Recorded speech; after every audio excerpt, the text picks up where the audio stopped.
ایک فلسفہ امام حسین رضی اللہ تعالیٰ عنہ کا ہے۔ ان کی سوچ، ان کی فکر، ان کا احساس، اس کو حسینیت کہا جاتا ہے۔ اور ایک فلسفہ یزید کا ہے، اس کی سوچ، اس کی فکر، اس کی طاقت کا نشہ، اس فلسفہ کو یزیدیت کہا جاتا ہے۔ یزید نے تصور دیا کہ طاقت ہی سب کچھ ہے۔ جس کے پاس طاقت ہو، جس کے پاس فوج ہو، جس کے پاس عہدے ہوں، جس کے پاس تخت ہو، وہی سب کچھ ہے۔ امام عالی مقام سیدنا امام حسین نے تصور دیا کہ طاقت کچھ بھی نہیں ہے، حق سب سے بڑی طاقت ہے۔ سب سے بڑی طاقت کیا ہے؟ حق۔ حق پر رک جانا، حق پر ڈٹ جانا، حق پر قائم رہنا۔ طاقت چاہے حق کا سر بھی کچل دے تب بھی جیت کس کی ہے؟ حق کی۔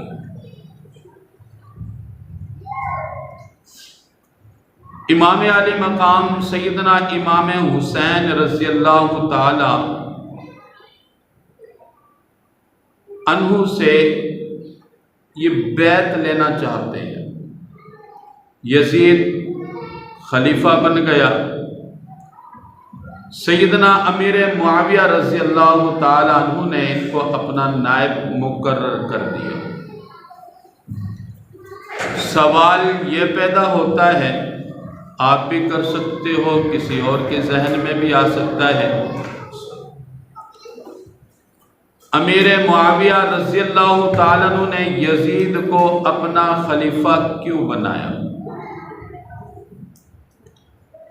ایک اس کا جواب تو احادیث پاک کی روشنی میں ہے۔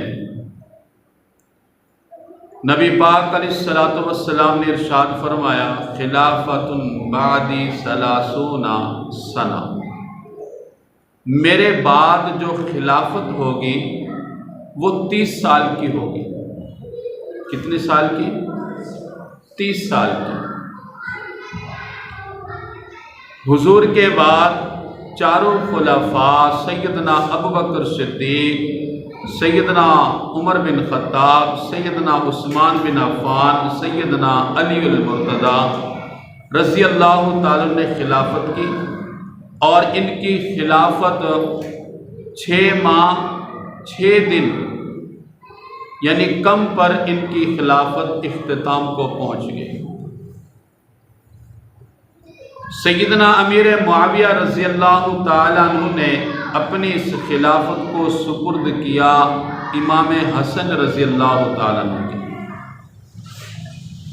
امام حسن رضی اللہ تعالیٰ عنہ نے جتنے ایام باقی تھے حضور کی پیشین گوئی کے مطابق 6 مہینے 6 دن، امام حسن رضی اللہ تعالیٰ عنہ نے 6 مہینے 6 دن خلافت قائم کر کے امیر معاویہ ان کے ہاتھ پر بیعت ہوئے اور اس خلافت سے استعفیٰ دے دیا کہ تم ہی اس خلافت کو سنبھالو۔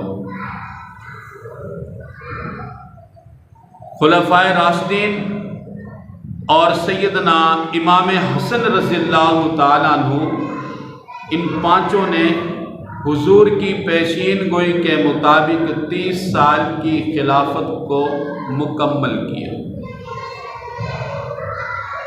اب سیدنا امیر معاویہ رضی اللہ تعالیٰ عنہ کے ہاتھ یہ خلافت آ گئی۔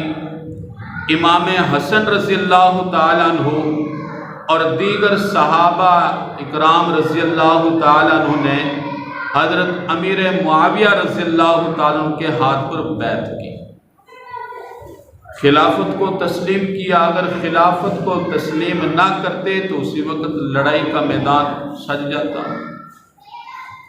تو ان کی خلافت کے دوران کوئی لڑائی نہیں ہوئی۔ یہ اس بات کا ثبوت ہے کہ ان کی خلافت صحابہ کے مشورہ سے، آل رسول کے مشورہ سے ان کی خلافت قائم ہوئی۔ اب سوال یہ پیدا ہوتا ہے، سیدنا امیر معاویہ رضی اللہ تعالی عنہ نے اپنی خلافت کا نائب یزید کو کیوں مقرر کیا؟ امیر معاویہ تک تو خلافت ٹھیک ہے، اس سے آگے خلافت اپنے بیٹے کو کیوں سپرد کی؟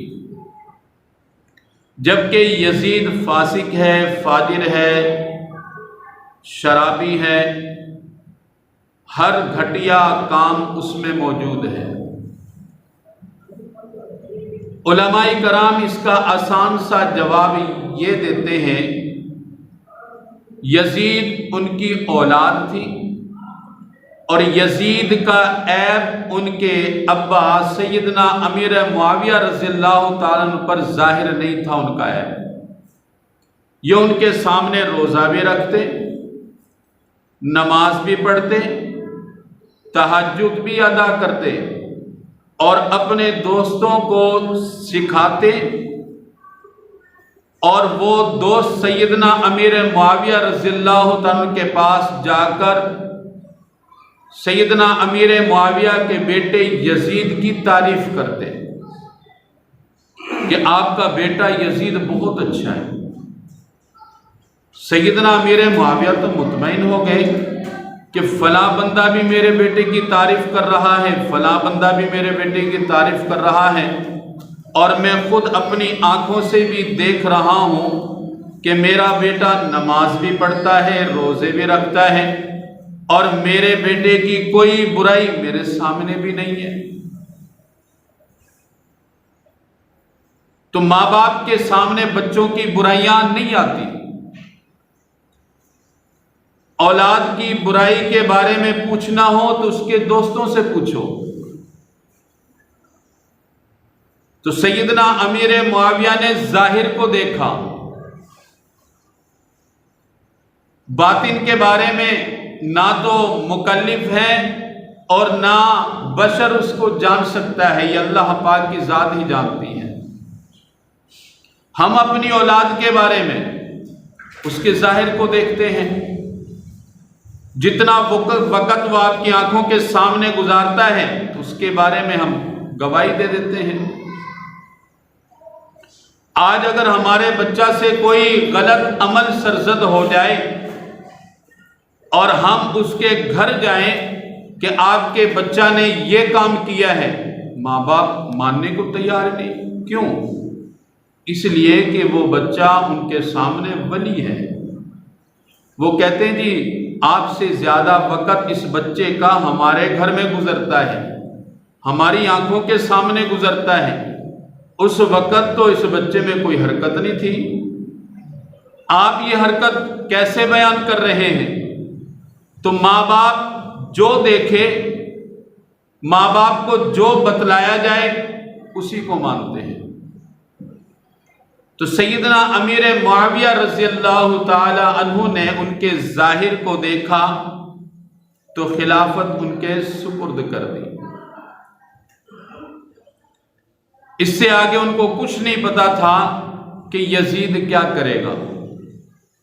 دیکھیں، ایک صحابی ہو اور آل رسول سے اس کو پیار نہ ہو، ایک صحابی ہو اور آل رسول کے خون کا پیاسا ہو، صحابی کی تو یہ شان ہو ہی نہیں سکتی۔ اور سیدنا امیر معاویہ رضی اللہ تعالیٰ عنہ کے بارے میں یزید کو برا کہو لیکن سیدنا امیر معاویہ کو برا نہ کہو۔ اب تو امیر اہل سنت جو بریلویوں کے بڑے پیر ہیں، امام ہیں اس وقت، الیاس قادری، ان کا ویڈیو کلپ میں دیکھ رہا ہوں، وہ کہہ رہے ہیں کہ میں وصیت کر رہا ہوں جو سیدنا امیر معاویہ سے بغض رکھے، میں مر بھی جاؤں، میرے مرنے کے بعد میرے جنازے کو کندھا بھی نہ دے۔ جس کے دل میں سیدنا امیر معاویہ کا بغض ہو وہ میری چارپائی کو کندھا بھی نہ دے۔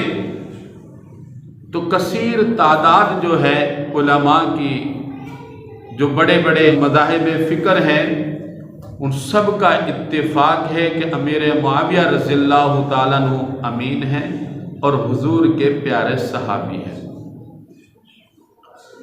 جس طرح دیگر صحابہ کی محبت دل میں ہونا ضروری ہے، اسی طرح سیدنا امیر معاویہ رضی اللہ تعالیٰ عنہ کی محبت ان کا بھی دل میں ہونا ضروری ہے، یہ ایمان کا حصہ ہے۔ یزید کو خلافت مل گئی، اب اس کی کرتوت ظاہر ہو رہی ہے۔ باپ تو چلا گیا، جس کے ہاتھ میں ڈنڈا تھا، جس کا ڈر تھا، جس کا خوف تھا، وہ تو چلا گیا۔ اب بیٹا آزاد ہو گیا اور بیٹے کو عہدہ بھی بہت بڑا مل گیا۔ اب اس کی کرتوتیں سامنے آنی ہی تھی، اور اس وقت کا سب سے بڑا امین جو تھے وہ سیدنا امام حسین رضی اللہ تعالیٰ عنہ تھے۔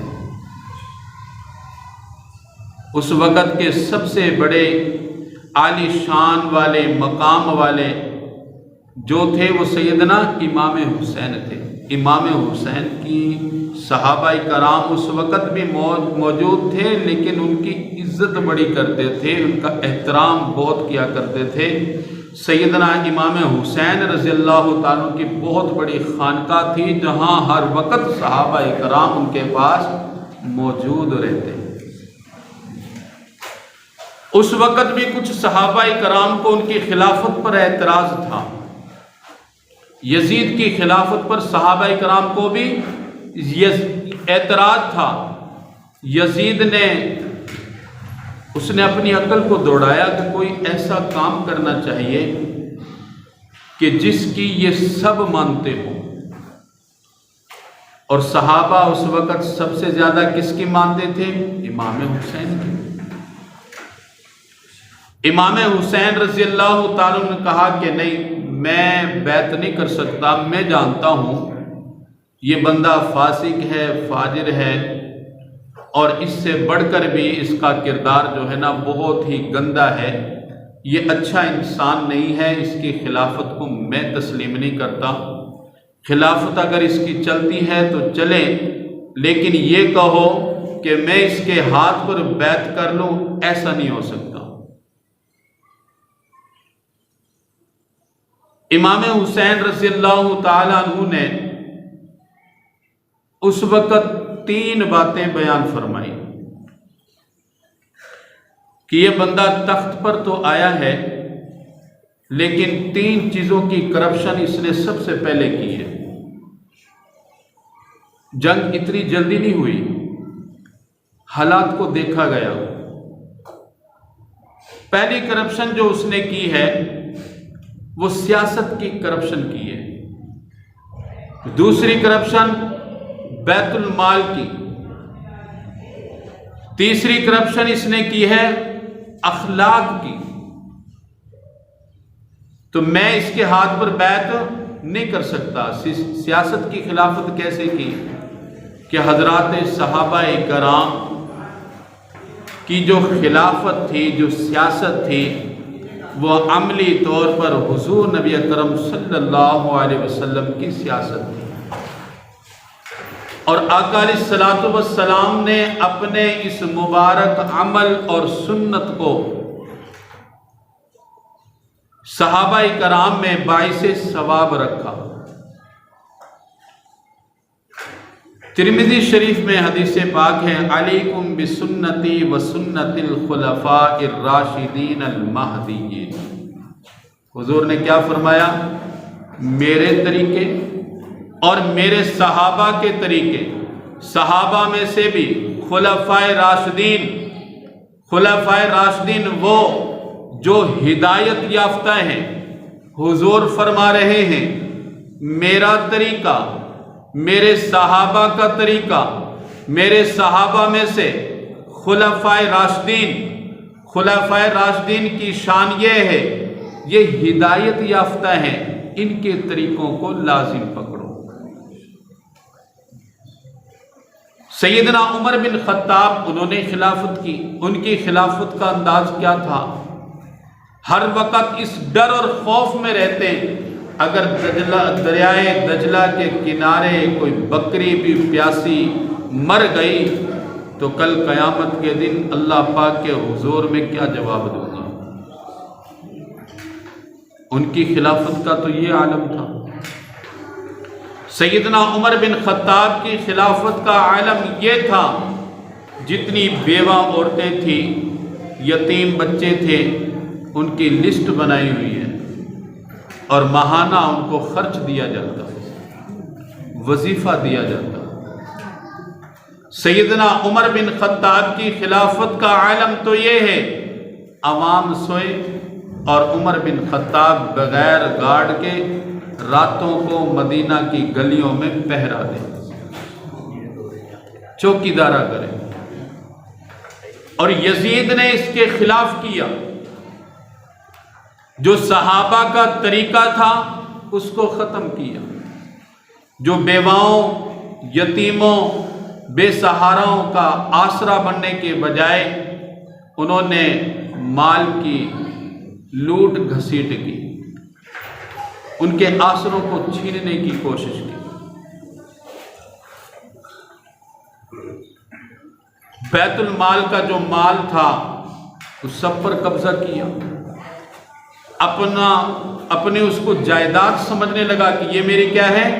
جائیداد ہے، یہ میری وراثت ہے، اس کو میں جہاں چاہوں خرچ کروں، کوئی مجھ سے پوچھنے والا نہیں ہے.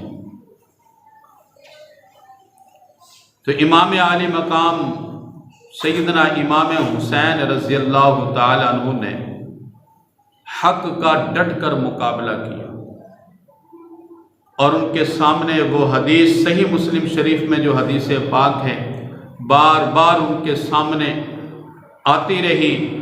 پیارے آقا علیہ الصلوۃ والسلام نے ارشاد فرمایا، من رآ منکم منکرا فلیغیر بیدہ فإن لم یستطع فبلسانہ وإن لم یستطع فبقلبہ وذالک اضعف الایمان. ایمان کے 3 درجے بیان کیے گئے. اگر کسی کو دیکھو کہ برا کام کر رہا ہے، ظلم کر رہا ہے، جبر کر رہا ہے، ناانصافی کر رہا ہے، لوگوں کی گردنیں تن سے جدا کر رہا ہے، اگر طاقت رکھتے ہو ہاتھ سے روکنے کی تو ہاتھ سے روکو، اس کے خلاف جہاد کرو، اس کے خلاف جہاد کرو. تو امام حسین رضی اللہ تعالیٰ عنہ ہو وقت کا ولی اور آل رسول سے ہو، وہ ڈر جائے جھک جائے. جو ڈر جائے اور جھک جائے اس کو تو لوٹا کہتے ہیں، بہادر نہیں کہتے. امام حسین رضی اللہ تعالیٰ عنہ سے بڑھ کر اس وقت کوئی بہادر ہی نہیں تھا.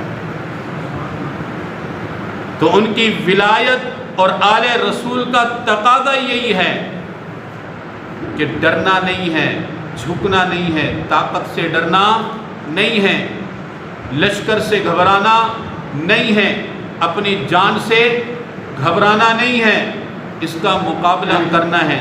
پیارے آقا علیہ الصلوۃ والسلام نے ارشاد فرمایا، تم میں سے جو کوئی برائی کو دیکھے، ہاتھ سے روکنے کی طاقت ہو تو روک دو، ہاتھ سے جہاد کرو.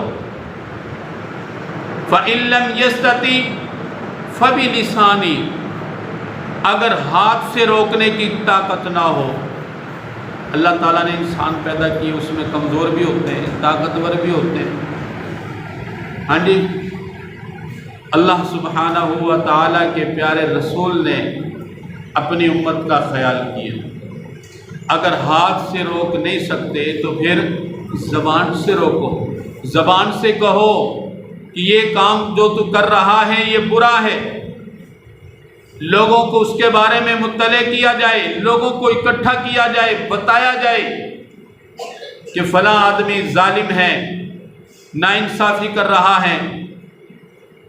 اس کے خلاف آواز اٹھائی جائے، زبان سے آواز اٹھائی جائے.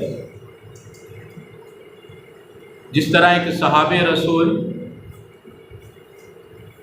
اس کا مکان سے سامان نکال کر باہر پھینک دیا،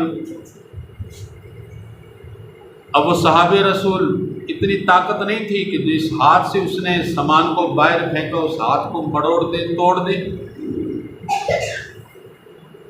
پیارے آقا علیہ الصلوۃ والسلام کو فرمایا کہ حضور فلاں بندے نے میرے گھر سے میرا سامان نکال کر پھینک دیا۔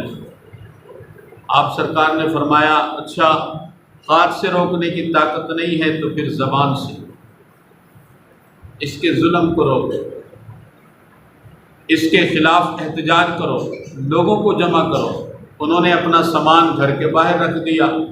آنے جانے والا ہر بندہ پوچھتا کہ صاحب کیوں بیٹھے ہوئے ہو، رستے پر بیٹھے ہوئے ہیں؟ تو کہتے جو بھی گزرتا کہ فلاں بندے نے میرا سامان میرے گھر سے نکال کر باہر پھینک دیا، میں کیا کروں؟ تو کثیر تعداد میں لوگ جمع ہوئے، اس کی بے عزتی کی، تو زبان سے اس کو شرم دلوائی، تو اس کو اتنی غیرت آئی، اس نے اپنا ظلم روکا اور اس کو اجازت دی کہ بھائی تم اپنا سامان واپس اپنے گھر رکھو۔ اگر زبان سے روکنے کی طاقت نہ ہو، ان لم یستطع فبقلبی، تو پھر دل میں اس کو برا سمجھو۔ ہاتھ سے نہیں روک سکتے، زبان سے روکو۔ زبان سے روکنے پر بھی قادر نہیں، دل میں اس کو برا سمجھو، دل میں اس کی محبت نہیں ہونی چاہیے، نفرت کے آثار چہرے سے دکھائی دینے چاہیے۔ لیکن حضور نے فرمایا کہ یہ آخری جو درجہ ہے نا، یہ سب سے کمزور درجہ ہے ایمان کا، اس سے آگے کوئی درجہ ایمان کا نہیں ہے۔ تو امام عالی مقام سیدنا امام حسین رضی اللہ تعالیٰ عنہ نے ہاتھ سے ظالم کے ظلم کو روکنے کی پوری جرت کی۔ اللہ سبحانہ و تعالیٰ سے استقامت مانگتے رہے۔ آل رسول کا طریقہ حضور کو اتنا پسند ہے، جس طرح آپ سرکار نے ارشاد فرمایا ترمذی شریف میں، علیکم بسنتی و سنت الخلفاء الراشدین المہدیین، میرے طریقے اور میرے صحابہ کے طریقے کو لازم پکڑو۔ اسی طرح حضور علیہ الصلوۃ والسلام اپنے آخری ایام میں ارشاد فرماتے ہیں، لوگوں کو مخاطب کر رہے ہیں، یا ایھا الناس انی ترکت فیکم، فرمایا کہ اے لوگوں میں تمہارے درمیان دو چیزیں چھوڑ کر جا رہا ہوں، اگر ان دو چیزوں کو پکڑ لو گے، مضبوطی سے تھام لو گے، لن تضلوا، گمراہ نہیں ہوگے۔ پہلی کون سی چیز؟ کتاب اللہ، اللہ کی کتاب کو مضبوطی سے تھام لو۔ وَعِتْرَتِي أَهْلَ بَيْتِي، میری آل کے طریقے کو لازم پکڑ لو۔ امام حسین رضی اللہ تعالیٰ عنہ قیامت تک کے انسانوں کے لیے پیغام دے گئے کہ حق پر اگر ہو تو باطل کے سامنے جھکنا نہیں ہے۔ امام حسین کا یہ کردار نہیں ہے کہ حق پر ہوتے ہوئے بھی باطل کے سامنے جھک جاؤ۔